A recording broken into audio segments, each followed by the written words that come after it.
नमस्कार, मैं अमोल और वीकेबी न्यूज़ के आज के इस खास प्रोग्राम में आप सभी दर्शकों का बहुत बहुत स्वागत करता हूं। कोरोना एक ऐसा मैं कहूँगा पैंडेमिक सिचुएशन और 22 मार्च एक ऐसी एक तारीख शायद कोई भी भारतवासी जो है वो भुला नहीं पाएगा। और इस कोरोना का मेरे ख्याल से सबसे ज़्यादा असर आम आदमी के साथ साथ एक व्यापारी के ऊपर भी हुआ है और उसकी भी लाइफस्टाइल या फिर उसकी भी दिनचर्या या फिर उसका भी व्यवसाय जो है वो काफ़ी बदल गया। और इसीलिए इसी विषय पर आज खास व्यापारियों की स्थिति, उनका भविष्य और वर्तमान, इस बारे में बातचीत करने के लिए खास मेहमान हमारे साथ हैं दीपेन अग्रवाल जी, जो कि president chamber of association of Maharashtra industry and trade. तो बहुत बहुत स्वागत है दीपेन जी आपका। पहला सवाल तो यही कहूँगा कि जैसे मैंने शुरुआत में ही कहा कि काफ़ी कुछ बदल गया है, तो एक व्यापारी के नाते आपको क्या लगता है क्या क्या बदला है व्यापारी की ज़िंदगी में?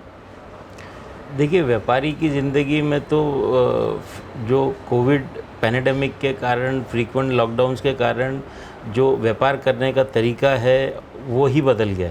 अभी आप देखोगे कि ड्यू टू पैंडेमिक डिमोनेटाइजेशन में इतना डिजिटलाइजेशन को बढ़ावा नहीं मिला था जितना पैंडेमिक में मिला है।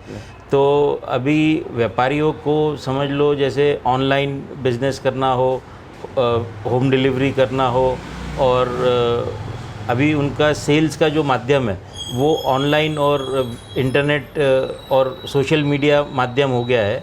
अभी जो ट्रेडिशनल ब्रिक और मोटर की शॉप्स थी वो उसमें फुटफॉल काफ़ी कम है। अभी हमने महाराष्ट्र में जो पैंडेमिक को लेके जो रिस्ट्रिक्शंस थे वो रिस्ट्रिक्शंस के ख़िलाफ़ आंदोलन किया और फिर अनलॉकडाउन हुआ। तो लेकिन अनलॉकडाउन होने के बावजूद अभी फुटफॉल उतना नहीं है। तो आपको क्या लगता है, मतलब मैं कहूँगा कि गवर्नमेंट की जो पॉलिसीज़ है, मैं हमेशा देखता हूँ आमतौर पर आपको है या फिर दूसरे व्यापारियों को भी, तो कई बार ऐसा होता है कि मतलब बहुत कम बार ऐसा होता है कि व्यापारी जो है वो सहमत होते हैं गवर्नमेंट के या फिर सरकार के किसी भी निर्णय से, आमतौर पर असहमति दर्शाई जाती है। आपको क्या लगता है, आपको कभी साथ में नहीं लिया जाता है कोई निर्णय लेने से पहले? देखिए, ये बहुत अहम मुद्दा आपने बोला है अमोल जी। व्यापारियों को जनरल ये फीलिंग है और ये सही भी है कि एज अ स्टेक होल्डर व्यापारियों को कॉन्फिडेंस में नहीं लिया जाता है और उनके ऊपर कोई भी लॉ रेगुलेशन या कोई टैक्स लेवी थोप दी जाती है। तो ये परिस्थिति तो 100% सही है कि व्यापारियों को एज अ स्टेक होल्डर और मेन स्टेक होल्डर कॉन्फिडेंस में नहीं लिया जाता। लेकिन आप जो कह रहे हैं कि जनरली ये देखा गया है कि व्यापारी हर सरकार की कोई भी नीति से या कोई भी उनके ऑर्डर से असहमत रहता है, ऐसा ज़रूरी नहीं है।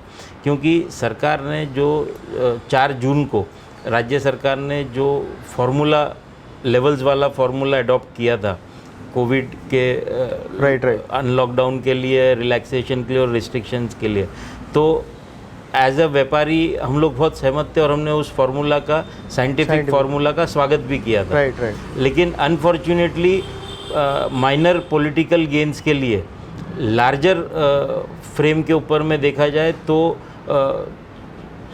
मोमेंट्री पॉलिटिकल गेन के लिए वो जो फार्मूला सरकार ने अनाउंस किया था, सरकार ने उसी को अडॉप्ट नहीं किया और अपना मतलब जो भी उल्लू उनको साधना था वो साधने के लिए वो गड़बड़ हुई।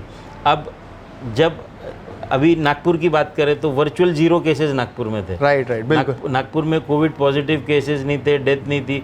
तो अगर सरकार उस समय भी अनलॉकडाउन पूरे तरीके से नहीं करेगी और अपने खुद के फॉर्मूले को अडॉप्ट करते हुए उसको इम्प्लीमेंट नहीं करेगी तो कब करेगी?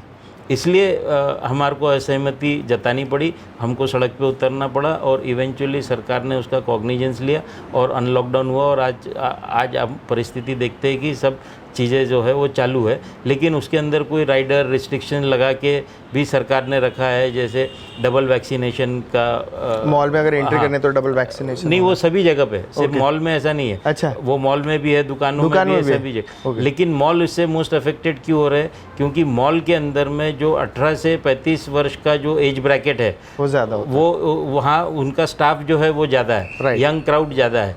तो इसलिए उनका जैसे वैक्सीनेशन अगर आप देखोगे तो 22 जून से शुरू हुआ जून जुलाई अगस्त सितंबर, तो उनका ड्यू जो सेकेंड डोज है वो मिड सितंबर में आता है। राइट, तो डबल डोज उनका हो ही नहीं सकता था। बिल्कुल बिल्कुल। तो डबल डोज अगर उनका हुआ नहीं तो वो वहाँ पे काम नहीं कर सकते, कार्यरत नहीं रह सकते। तो ये सरकार ने जिस तरीके से अनथॉटफुलनेस और बगैर सोचे समझे ये जाहिर किया है, तो इसलिए हमको उसका विरोध करना पड़ता है। और जहाँ सहमति और जहाँ ठीक रहता है हम उसका स्वागत करते हैं, और जहाँ सही में लॉजिकली और जो सही नहीं रहता है, जिसमें इंस्पेक्टर राज को बढ़ावा मिले या करप्शन को बढ़ावा मिले, हरासमेंट को बढ़ावा मिले, तो वहाँ हमको हमारा विरोध दर्शाना पड़ता है। हाँ बिल्कुल, एक व्यापारी के तौर पर आपका खुद का भी एक व्यक्तिगत मत है, मैं ऐसा कहूँगा। मुझे बहुत अच्छा लगा कि लॉकडाउन के बाद जो है सारे व्यापारियों को आपने इकट्ठा लाया एक मंच के तहत, और अपनी हक की लड़ाई के लिए उन्होंने वो लड़ाई जो है वो लड़ी। मैं कहूँगा कई बार आपको ऐसा लगता है पार्शलिटी होती है कई बार सरकार की तरफ से भी, जैसे कि अभी इसी लॉकडाउन में हम देखा, जब हमारे यहाँ पर सेकंड वाला जब लॉकडाउन लगा था उसके बाद आप लोगों की भी उसकी लड़ाई लड़ने लगी, क्योंकि बहुत सारे ऐसे स्टेट्स में कहूँगा जहाँ पर हमसे ज़्यादा केसेस थे लेकिन वहाँ अनलॉक हुआ था, लेकिन नागपुर में नहीं हुआ था।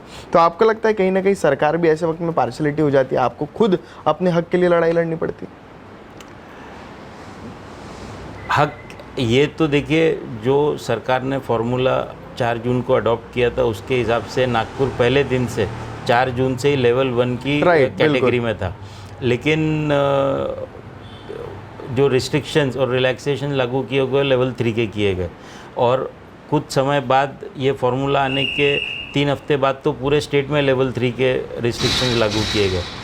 तो बाद में अगर हम इसका आकलन करते हैं तो कहीं ना कहीं ये ज़रूर समझ में आता है कि रीजनल, जैसे विदर्भ हो गया, वेस्टर्न महाराष्ट्र हो गया, इसमें कहीं ना कहीं भेदभाव सरकार की तरफ से होता है, और इसी वजह से एक विदर्भ सेपरेट राज्य बनाने की मांग जो है समय समय पे ऊपर उभर के आती है। तो ये जो भेदभाव है ये कोविड के काल में भी देखने को मिला। बिल्कुल, कोविड के काल में हेल्थ इंफ्रास्ट्रक्चर की अगर बातचीत करें तो वो भेदभाव देखने मिला, रिलैक्सेशन की बात करें तो वो भेदभाव देखने मिला, और आगे जो प्लानिंग है और जो कोविड को फेस करने के लिए थर्ड वेव के लिए भी जो मतलब जो तैयारी है वो तैयारी में भी कहीं ना कहीं उसका भी भेदभाव देखने को मिल रहा है। अब जैसे कोविड में ये हुआ कि पहले जब पूरे महाराष्ट्र में नागपुर या विदर्भ में केसेस ज़्यादा थे तो उस समय वेस्टर्न महाराष्ट्र और मुंबई शुरू था। राइट। और जब अभी सेकेंड वेव के समय, पोस्ट सेकेंड वेव जो है, नागपुर और विदर्भ के अंदर में केसेस कम रहे, बहुत कम रहे, फिर भी अनलॉक, लेकिन लॉकडाउन चलता रहा। राइट। तो ये भेदभाव तो हो रहा है और इसका तो विरोध होना ही चाहिए। अमूमन मैंने देखा है मतलब नागपुर शहर के बाहर क्यों जाए, हम नागपुर की ही बात करते हैं। ऐसा होता है, मैंने देखा है आमतौर पर कि बहुत सारे लोगों ने भी शायद ये बात ऑब्जर्व की होगी कि नागपुर ये बहुत बड़ा शहर है, तकरीबन बहुत बड़ा शहर मैं कहूँगा, कई सारे छोटे बड़े व्यापारी हैं, लेकिन देखने मिलता है कि कई सारे एरियाज़ होते हैं जहाँ पर पुलिस की सख्त कड़ाई होती है या फिर एनएमसी की सख्त कड़ाई होती है, लेकिन कुछ इलाकों में पुलिस कभी ध्यान ही नहीं देती। मुझे ऐसा लगता है रात रात भर उनकी भी दुकानें चालू रहती हैं। मतलब ये क्या है, एक आम आदमी हमेशा सोच में पड़ जाता है। ये लोग धर्मपेट की दुकान तो बंद कर देते हैं जल्दी 8 बजे 9 बजे, लेकिन दूसरे एरियाज़ की दुकानें बंद नहीं कर पाती। मेरे भी दिल में कई बार ये सवाल आता। आप क्या जवाब दे पाएंगे इस सवाल का? देखिए, ये जैसे मैंने आपको बताया कि भेदभाव के तहत रीजनल इम्बैलेंस या रीजनल भेदभाव ज़रूर मिलता है, और थोड़ा बहुत वो पॉलिटिकली मोटिवेटेड भी रहता है, और पॉलिटिकल विल और पॉलिटिकल लीडरशिप का उसके अंदर इफ़ेक्ट रहता है। तो उसी तरीके से अगर नागपुर में कोई क्षेत्र में सख्ती बरती जाती है और कोई क्षेत्र में ढील दी जाती है तो ऐसे केसेस ज़रूर सामने आए हैं। लेकिन उस समय ये देखा गया है कि जैसे अगर प्रशासन जो है वो उसको एग्जीक्यूट, अपने ऑर्डर को एग्जीक्यूट पूरे तरीके से करने चाहता है, लेकिन उस जोन के या उस एरिया के जो ऑफिसर्स है या उस एरिया का जो एडमिनिस्ट्रेशन है वो कहीं ढिलाई बरत देता है और उसका बेनिफिट उस क्षेत्र के लोगों को मिल जाता है। लेकिन जनरली लॉकडाउन के समय में ऐसा जब भेदभाव हुआ है तो उसका बहुत ज़्यादा कॉग्निजेंस लेके उसका ऑब्जेक्शन व्यापारियों ने रेज नहीं किया। व्यापारियों ने ये सोचा कि जो एक्चुअली जायज़ तरीके से ही सब कुछ खुलना चाहिए, बिल्कुल। लेकिन अगर कोई व्यापारी भाई अभी परिस्थिति जैसे अगर ख़राब विकट है है, बराबर। तब तो ऑब्जेक्शन लेने की बातचीत आती है कि साहब हम बंद करके रखे, वो चालू है, उसकी वजह से कोरोना फैलेगा तो उसका भुगतान राइट। आपको हमको सबको करना पड़ेगा। बराबर। लेकिन जब समझ में आ रहा है कि परिस्थिति नियंत्रण में है, कंट्रोल में है और सब ने खुलना चाहिए, उसमें अगर कोई एरिया में कोई व्यापारी की दुकान या होटल या रेस्टोरेंट खुल रही है तो उसका ऑब्जेक्शन दूसरे व्यापारियों ने, दूसरे क्षेत्र के व्यापारियों ने नहीं किया। मैं कहूँगा सिर्फ नागपुर ही नहीं तो पूरी महाराष्ट्र की जिम्मेदारी आपके कंधे पर है, प्रेसिडेंट है आप। किस तरीके से देखते हैं नागपुर के बाज़ार को और मैं कहूँगा दूसरे राज्यों के बाज़ार को या फिर दूसरे स्टेट के राज्यों को, किस तरीके से आप ऑब्जर्व करते हैं आफ्टर कोरोना, मतलब पोस्ट कोरोना? देखिए, post corona, post second wave Maharashtra काफ़ी समय तक फियरफुल गवर्नमेंट रही, फियरफुल एडमिनिस्ट्रेशन रहा और अनलॉकडाउन उन्होंने पूरी तरीके से किया नहीं। और ये मतलब प्रैक्टिकली ये एक्सपीरियंस किया गया है जो अपने एडजॉइनिंग स्टेट्स है जैसे मध्य प्रदेश, छत्तीसगढ़, गुजरात, इन लोगों ने लॉकडाउन अनलॉकडाउन समय पे कर दिया। तो यहाँ से जो व्यापार है वो व्यापार स्थानांतरित हो गया ये एडजॉइनिंग स्टेट्स में। एक बार जब व्यापार शिफ्ट हो जाता है, ट्रांसफ़र हो जाता है अपने स्टेट से दूसरे स्टेट में, तो उस व्यापार को वापस अपने स्टेट में लाना बहुत बड़ा चैलेंज होता है और बहुत आसानी से वो हो नहीं पाता। बिल्कुल। और उसके साथ साथ अभी जब अनलॉकडाउन हुआ है तब भी सरकार समय समय पे ये हिदायत भी दे रही है या ये अनाउंस कर रही है, मे बी बिकॉज सरकार चाहती है कि पब्लिक को कंट्रोल करना, लोगों को कंट्रोल करना। लेकिन सरकार ये बोल रही है कि अगर परिस्थिति थोड़ी सी भी नियंत्रण में नहीं रही या भीड़ भड़का ज़्यादा रहा तो हम वापस लॉकडाउन लगा देंगे। तो इस वजह से क्या होता है कि काफ़ी जो है वो अनसर्टेनिटी का माहौल हो जाता है। तो अनसर्टेनिटी के माहौल में जो कस्टमर है, जो बाहर से कस्टमर है, जिसको मटेरियल महाराष्ट्र से ख़रीदना है या व्यापार करना है, उसको लगता है कि आगे अनलॉकडाउन की नौबत महाराष्ट्र में आने वाली है, सरकार और एडमिनिस्ट्रेशन इसका अनाउंसमेंट कर रही है, तो वो दूसरे राज्य में शिफ्ट हो जाता है। तो अनसर्टेनिटी का माहौल कभी भी व्यापार के लिए ठीक नहीं है। सरकार ने एक नीति स्पष्ट करनी चाहिए किस परिस्थिति, जैसे वो लेवल वाला फॉर्मूला वो काफ़ी साइंटिफिक है, उसके अंदर डे टू डे मॉनिटरिंग हो सकती है। जब केसेस बड़े एब्रप्ट लॉकडाउन लगाने की जरूरत नहीं है, अपने को पता होता है, डे टू डे मॉनिटरिंग होती है, वीकली उसका एग्जीक्यूशन होता है और रिस्ट्रिक्शंस का इम्प्लीमेंटेशन हो सकता है।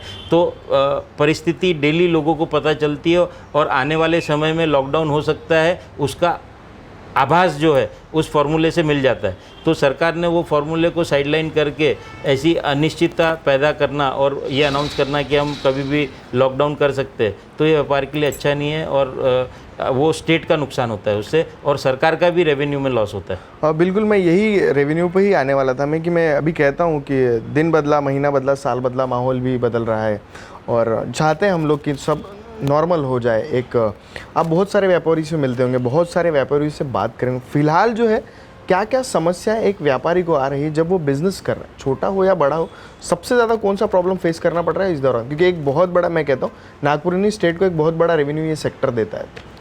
देखिए, सबसे पहले जो तकलीफ़ है व्यापारियों को वो ये है कि सरकार की तरफ से किसी भी प्रकार का रिलीफ मेजर या कोई आर्थिक सहायता सरकार की तरफ से नहीं मिली, ना कि राज्य सरकार से और ना केंद्र सरकार से।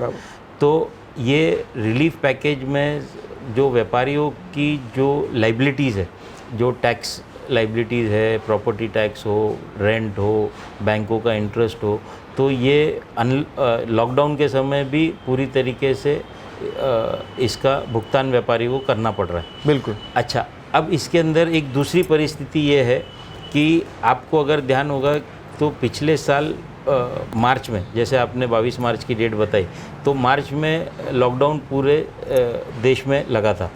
तो उस समय मार्च अप्रैल से गर्मी शुरू हो जाती है, तो वो 3 महीने लगभग वो लॉकडाउन चला। वो लॉकडाउन के पीरियड के अंदर में जो MSEB के बिल है, ऑब्वियसली मेरा अगर शोरूम है, मेरा एयर कंडीशनिंग नहीं चला है, लाइट नहीं चली है, तो मेरा कंजम्पशन नहीं हुआ। तो MSEB ने क्या किया, उसके पिछले साल जो एवरेज बिलिंग था, एक इनके पास प्रोविज़न होता है जिसके अंदर में अगर मीटर रीडिंग नहीं एवरेज के हिसाब से हो रही है तो वो पिछले साल के एवरेज से बिलिंग कर सकते। उसका अजम्पशन ये रहता है कि कोई मीटर फॉल्टी है, बिल्कुल बिल्कुल। अगर वो रीडिंग नहीं बता रहा है और पिछले साल आपने अगर 1000 यूनिट कंज्यूम किए और अभी ये साल आप बोल रहे हो कि हमने सिर्फ 15 यूनिट कंज्यूम किए, तो कहीं ना कहीं वो मीटर की गड़बड़ी है, ऐसे अजम्पशन में एवरेज बिलिंग देने का प्रोविज़न है। बिल्कुल। तो उस प्रोविज़न को यूज़ करके MSEB ने पिछले साल जो लॉकडाउन रहा उसके पहले जो बिलिंग आई थी उसी के हिसाब से बिलिंग उसके हिसाब से बिलिंग रेज कर दिया। हमने सरकार को काफ़ी रिप्रेजेंटेशन दिया, उनको समझाने की कोशिश किया कि हमको कोई वेवर नहीं चाहिए, लेकिन हमारे को एक्चुअल कंजम्पशन के ऊपर में बिजली का बिल रेज होना चाहिए, ना कि पिछले उसके पहले के साल के एवरेज में। क्योंकि पहले साल के एवरेज में हमारा एयर कंडीशनिंग चल रहा है, लाइट चली है, शोरूम चला है, तो उसका बिल जो है लाखों रुपए में, तो लाखों रुपए MSEB ने आर्म ट्विस्ट करके बिजली का मीटर काटने की धमकी देके वसूल कर लिया। तो ये सब जो परिस्थितियां हैं पैनेडेमिक के अंदर में भी, अगर कोई डिपार्टमेंट, गवर्नमेंट डिपार्टमेंट का ये रवैया है तो ये बिल्कुल सही नहीं है, और उस रवैये को भी सुधारना चाहिए और थोड़ी संवेदनशील होना चाहिए लोगों के तकलीफ़ के प्रति।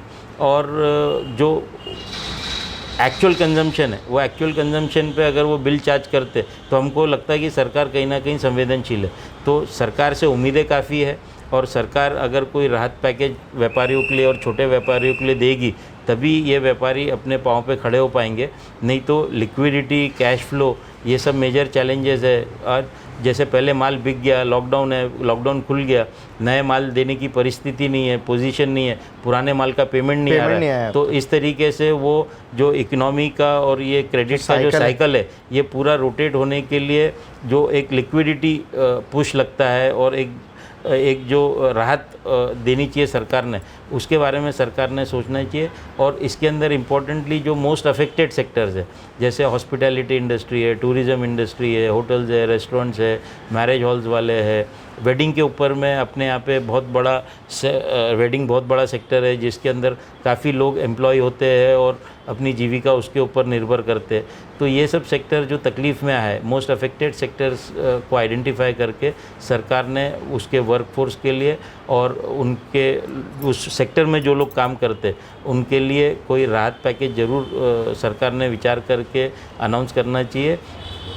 नहीं तो जो जॉब्स है वो जॉब्स को ये सेक्टर में सेव करना बहुत मुश्किल होगा और मास अनएम्प्लॉयमेंट की परिस्थिति आएंगी। मास अनएम्प्लॉयमेंट की परिस्थिति में आने वाले समय में लॉ एंड ऑर्डर भी स्टेट का और शहर का ख़राब हो सकता है, क्योंकि अगर मेरे को अगर कोई आवक नहीं है और मैं कोई कमाई नहीं कर पा रहा हूँ, मेरे को जॉब नहीं है और मेरे को परिवार को पालना है, तो मैं कब तक कैसे उसको निर्वाण करूंगा। तो मैं कोई दूसरे जो रास्ता जायज़ नहीं है उस रास्ते पे मेरे को जाना के अलावा कोई रास्ता नहीं बचेगा। और वो वैसी परिस्थिति कोई भी राज्य के लिए, कोई भी शहर के लिए, कोई भी मतलब सिचुएशन में वो घातक है, वो अच्छा नहीं है। सरकार ने इसके ऊपर विचार करना चाहिए और मतलब सरकार की अनसर्टिनिटी पॉलिसीज़ के कारण यहाँ से व्यापार जो है दूसरे राज्य में शिफ्ट हो रहा है।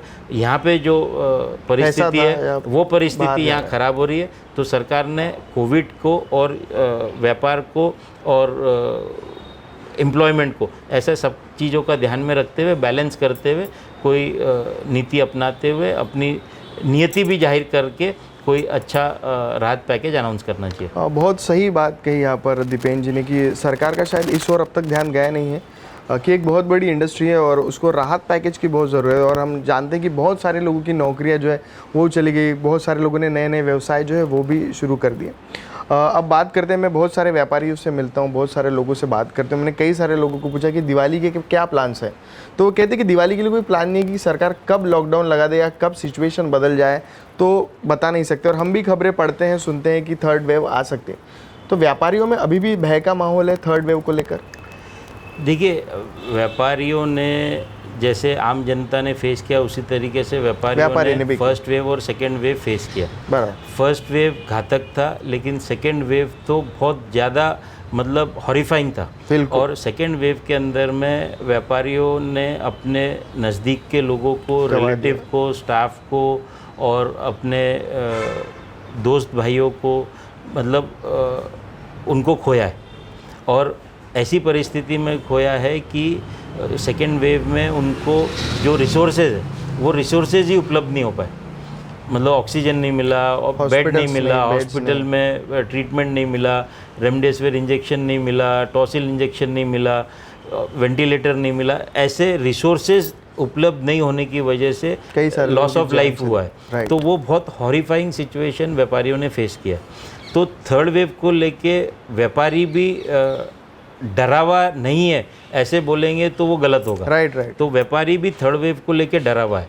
लेकिन अभी जब वर्चुअल ज़ीरो केसेस है तो उस समय ये बोलना कि थर्ड वेव आ जाएगी और क्या कैसे आ जाएगी, कोई उसका डेटा नहीं, कुछ बस एक्सपर्ट्स बोल रहे थर्ड वेव आ जाएगी, अक्टूबर में आ जाएगी। तो पहले इन्होंने चालू किया था जून जुलाई में, जुलाई में आ जाएगी, अगस्त में आ जाएगी, सितंबर में आ जाएगी, अब अक्टूबर तक शिफ्ट कर दिया। और उसकी वजह से आज भी जो है पूरे तरीके से हर चीज़ खुली नहीं है। बिल्कुल उसको पे कहीं ना कहीं रिस्ट्रिक्शन, टाइम लिमिटेशंस है, थिएटर्स बंद है, ये अपने जो सबको लिमिटेशन है टाइम की, हाँ, इसकी तो ये पूरे तरीके से अनलॉकडाउन होना चाहिए, फार्मूले को अडॉप्ट करना चाहिए। फार्मूले को अडॉप्ट करने के बाद जो डे टू डे उसके ऊपर मॉनिटरिंग होती है, वो मॉनिटरिंग के हिसाब से अगर परिस्थिति में चेंज आया तो अकॉर्डिंगली रिस्ट्रिक्शंस और रिलैक्सेशन में चेंज आ जाएगा। उसको अडॉप्ट करते हुए सरकार ने थर्ड वेव के प्रति अपना एक रोड मैप और अप्रोच रखना चाहिए। अब जैसे थर्ड वेव की बातचीत सरकार कर रही है, लेकिन सरकार ने इसके ऊपर कोई वाइट पेपर इशू करना चाहिए कि थर्ड वेव को आज हम ये रिस्ट्रिक्शन से डिले कर रहे हैं, लेकिन ये डिले करने का कारण ये है कि हमको ये हेल्थ इंफ्रास्ट्रक्चर बढ़ाना है और इसके हमारे को व्यवस्था करने की है। तो ऐसी कोई व्यवस्था सेकेंड वेव में करी हुई दिखी नहीं लोगों को। फर्स्ट वेव में जो हॉस्पिटल और जो सेंटर बनाए गए थे Covid care centre, second wave में वो कोविड केयर सेंटर ही गायब दिखे, बंद हो गए, मतलब वो कहीं पे वो इंफ्रास्ट्रक्चर दिखाई नहीं। बिल्कुल। तो इस तरीके का रवैया सरकार का नहीं होना चाहिए। सरकार अगर कोई रिस्ट्रिक्शन लगा रही है किसी पे तो उनके बारे में विचार करके उनको कोई राहत पैकेज उनको देना चाहिए, फिर उन पर रिस्ट्रिक्शन लगाना चाहिए, नंबर 1। नंबर 2, अगर ये रिस्ट्रिक्शन लगा के सरकार थर्ड वेव को पोस्टपोन कर रही है, जैसा सरकार सोचती है कि हमारे ये रिस्ट्रिक्शन से डिले हम थर्ड वेव को कर पा रहे हैं, तो वो डिले के लिए सरकार की क्या प्लानिंग है, क्या रोड मैप है, क्या हेल्थ इंफ्रास्ट्रक्चर में सरकार वृद्धि करना चाह रही है, क्या इम्प्रूवमेंट करना चाह रही है, उसके बारे में सरकार ने वाइट पेपर इशू करना चाहिए। जनता को ये मालूम होना चाहिए कि सरकार ये स्टेप ले रही है और ये तैयारी कर रही है, तो जनता भी उसको देख सके कि हाँ ये काम हो रहे। तो आज हमको भी रिस्ट्रिक्शन अपने ऊपर लेने के लिए हमको भी कहीं ना कहीं ये लगेगा कि आज मैंने दुकान जो है बंद रखा है, लेकिन इस वजह से रखा है और ये कार्य हो रहा है, लेकिन सरकार का कोई रोड मैप दिखता नहीं है, सरकार की कोई प्लानिंग दिखती नहीं है और सरकार सिर्फ रिस्ट्रिक्शंस लगा रही है, बरोबर नहीं। बिल्कुल। तो बहुत अच्छी बातचीत मेरे को ऐसा लगता है कि दीपेन जी के साथ हुई और कई सारे जो पहलू है इस दौरान ना खुल के आए और इस इंटरव्यू के दौरान ही दीपेन जी ने कई सारे सुझाव भी मेरे ख्याल से डायरेक्टली इनडायरेक्टली सरकार को दिए और शायद स्टेट के साथ साथ सेंट्रल ने भी इस बारे में जो है वो ज़रूर सोचना चाहिए और एक बहुत बड़े पद पर जो है वो आसीन है हमारे दीपेन जी।